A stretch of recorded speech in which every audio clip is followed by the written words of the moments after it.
Sveiki, artimiausiomis dienomis numatomi nuobodūs orai. Permainų bus, bet itin menkų.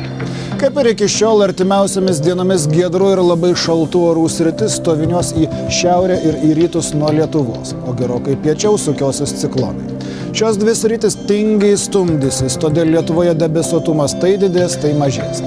Artimiausią parą jis bus nemažas ir netgi truputėlį pasnigs, nes stiprus rytų šiaurės rytų vėjas išliks, todėl kai kur sniegą lengvai pustys.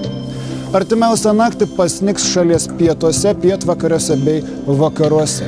Daug kur visai menkai, bet pietuose jau tiek, kad to bus neįmanoma nepastebėti. Matyt, vyraus lengvos sausos snaigės. Šalčiausia bus ten, kur ir iki šiol, Utenos Zarasų krašte, iki 19–21 laipsnio. Einant tolyn į pietus ir į vakarus, šalčio bus vis mažiau, iki 12–14 laipsnių. Rytoj dieną pasnyguriuos pietinėje šalies pusėje, šiauriau tikimybė menka. Dėl padidėjusio debesuotumo dieną oras neskubės šilti ir įdienojus bus nuo 11–13 iki 80 laipsnių šalčio.